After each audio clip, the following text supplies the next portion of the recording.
علیکم ورحمۃ اللہ وبرکاتہ۔ ناظرین، استقبال ہے آپ کا viral news live studio Jalgaon. میں آپ کا میزبان حافظ عبدالرحیم۔ 1919 میں قائم ہونے والی جمعیت علماء کا اس ملک اور ملک کے ہر ورگ پر احسان ہے۔ آج جو آزاد فضا میں ہم سانس لے رہے ہیں، ظالم قاتل جابر تن کے گورے اور من کے کالے انگریزوں سے جو اس پیارے عظیم ملک کو آزادی ملی، اس آزادی کی تحریک میں جمعیت علماء کے بزرگوں کا خون اور ان کی عظیم قربانیوں کا سب سے بڑا حصہ ہے۔ یہی وہ جمعیت علماء ہے جس نے اس دور میں ہندو مسلم ایکتا پیدا کرنے کے لیے مہاتما گاندھی کو اپنے فنڈ سے ملک میں گھمایا اور ایکتا کے ساتھ ملک کی آزادی کی تحریک میں روح پھونکی تھی۔ یہی وہ جمعیت علماء ہے جس نے انگریزوں کی پھوٹ ڈالو اور راج کرو والی پالیسی کو ہندو مسلم ایکتا سے ختم کر دیا تھا۔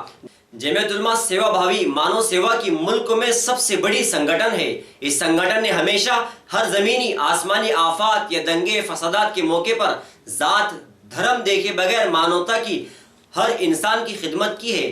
اور آج کا یہ پروگرام یاد شہیدان وطن اس لیے جمعیت نے سجایا اور سجاتی رہتی ہے تاکہ یہ نوجوان نسل جان لے کہ یہ آزاد فضا یوں ہی نصیب نہیں ہوئی۔ ہمارے پرکھوں علماء اکرام سے پھانسی کے پھندوں کو چومنا پسند کیا مگر انگریزوں کو بھگا کر ہی دم لیا، اور آج پھر انگریزوں کی لڑاؤ اور راج کرو والی پالیسی اختیار کر کے ملک میں نفرتوں کا ماحول بنایا جا رہا ہے۔ لیکن جمعیت علماء ملک کے چپے چپے میں قومی یکجہتی راشٹری ایکتا کا ماحول بنا رہی ہے۔ ہمارے قومی صدر راشٹری ادھیکش حضرت مولانا سید ارشد مدنی کا یہ سبق ہم پورے ملک میں لے جا رہے ہیں کہ نفرتوں کی آگ کو نفرتوں سے نہیں بلکہ پیار و محبت کی برسات سے بجھایا جا سکتا۔ جمعیت علماء نے اتراکھنڈ کے سیلاب، گجرات کے سیلاب اور فسادات ہر جگہ دھرم دیکھے بغیر مانوتا کی سیوا کی ہے اور کر رہی ہے۔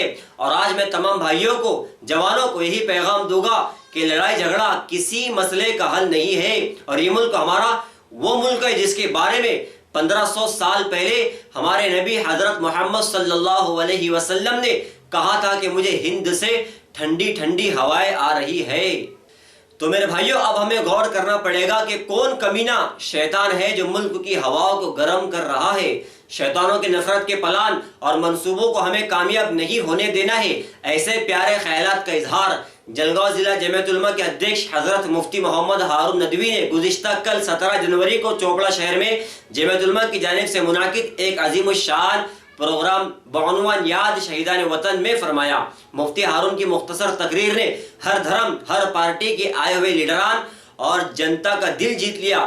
پورا ہال تالیوں سے گونجنے لگا۔ اس پروگرام میں ہر پارٹی کے ہندو مسلم بڑی تعداد میں شریک رہے۔ آخر میں تفصیلی تقریر گجرات سے آئے مقرر خصوصی حضرت مفتی محمود صاحب باڈولی نے فرمائی۔ مفتی محمود صاحب نے ابتدا میں مفتی ہارون ندوی کی خدمات کو سراہتے ہوئے خوب دعائیں دی اور بڑے زوردار انداز میں نواب سراج الدولہ، شیر میسور ٹیپو سلطان، اسیران مالٹا، انڈومان نکوبار، تحریک ریشمی رومال اور علماء دیوبند کی تحریک آزادی ہند میں قربانیوں کا تفصیلاً بیان کیا اور گلدستہ اور تمام ہندو مسلم کو نصیحت کی اور گلدستے کی مثال پیش کرتے ہوئے کہا کہ جس طرح باغیچہ اور گلدستہ تمام قسم کے پھولوں کو ملا کر بنتا ہے، اسی طرح ہمارے ملک کی شان تمام لوگوں کے ایک رہنے میں ہے، اور ایک بھی پھول مرجھا گیا یعنی ایک بھی سماج مرجھا گیا تو پھر گلدستے کی خوبصورتی ختم ہو جائے گی۔ مولانا نے جمعیت علماء کے بزرگوں کی قربانیوں کو بھی خوب بیان کیا اور کہا کہ مہاتما گاندھی کو مہاتما آپ کی جمعیت نے بنایا۔ گاندھی ٹوپی جسے کہتے ہیں، یہ ٹوپی بھی ہمارے بزرگوں نے پہنایا۔ گاندھی جی کو لیڈر بنا کر جمعیت نے پیش کیا۔ رات 11 بجے یہ پروگرام مفتی محمود صاحب ہی کی دعا پر ختم ہوا۔ اس پروگرام کا آغاز مفتی ہارون ندوی کی تلاوت اور حافظ عبدالرحیم پٹیل کی نعت سے ہوا۔ چوپڑا جمعیت کے کارکنان نے زبردست محنت کی اور یہ شاندار پروگرام مولانا عبدالقیوم قاسمی مالیگاؤں کی صدارت میں منعقد ہوا تھا۔ آج تک ان جوانوں کو معلوم نہیں، جمعیت علماء چاہتی ہے کہ ملک کے کونے کونے چپے چپے میں یاد شہیدان وطن کے نام سے اس جوان پیڑھی کو اپنے بزرگوں، اپنے پروجوں کی قربانیاں یاد دلائیں۔ جیسے کہ کسی نے مجھ سے پہلے کہا کہ قربانیاں کتنی دی، اس شعر کو جو میں کہہ رہا ہوں شاید مشتاق صاحب جو ہمارے جلگاؤں کے شاعر ہیں انہوں نے شعر کہا تھا مفتی صاحب کہ وہ کلیاں بھی ہماری تھیں، گلے کر بھی ہماری تھی، وہ کلیاں بھی ہماری تھی، گلے کر بھی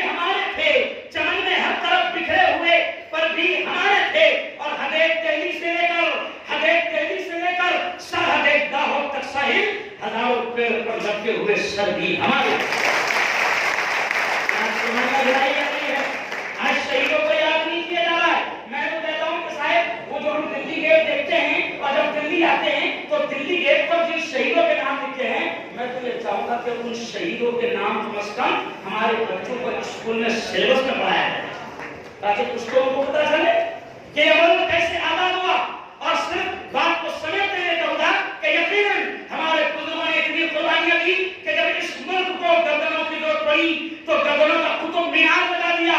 جب اس ملک کو خون کی ضرورت پڑی تو خون کی ندیاں بہا دی. اور یاد کریں اس وقت کو کہ ہمارے بزرگوں نے یہی ملا، یہی داڑھی والے، یہی علماء، یہی دھرم گرو اس وقت انگریزوں کے زمانے میں ایک ملا نے، ایک دھرم گرو نے یہ کہا تھا کہ انگریزوں سے لڑنا ایسے ہی فرض ہے، ضروری ہے جیسے رمضان میں تم پر روزے اور نماز. میں آپ لوگوں کو بتا دوں کہ جب وہ دھرم گرو نے یہ جملہ کہا کہ انگریزوں سے جہاد، انگریزوں سے لڑنا فرض ہے، تو تاریخ کہتی ہے انگریزوں کے زمین پر سے پیر رکھنے لگے کہ اب تو ان کے مولانا نے بول دیا کہ اپنوں کو مارا فرض ہے، اب تو یہ چھوڑیں گے. اس ایک جملے نے جو مسلم دھرم گرو نے کہا تھا، اس ایک جملے نے آزادی کی روح پھونک دی. اب میں جوانوں سے کہوں گا اور تمام لوگوں سے کہوں گا کہ اس وقت جیسے مولانا خالد صاحب نے اشارہ کیا کہ حالات نرم نرم چلتے ہیں، چل رہے ہیں، لیکن ایسے وقت میں بھی جمعیت علماء نے 4.5 سال سے حضرت مولانا ارشد مدنی نے راشٹریہ ایکتا، قومی ایکتا، پیار محبت، ایکتا سدبھاونا کے نام پر پورے ملک میں مہم چلائی. اور حضرت مولانا ارشد مدنی نے ہمارے راشٹریہ ادھیش قومی صدر نے ایک جملہ کہا صاحب، ہم لوگوں کو پیغام دیا کہ ملک کے چپے چپے میں بیٹھ کر کام کرو اور یہ پیغام دے کر جاؤ کہ نفرتوں کی آگ کو نفرتوں سے نہیں بجھایا جا سکتا. آپ کو بجھانے کے لیے پیار محبت کی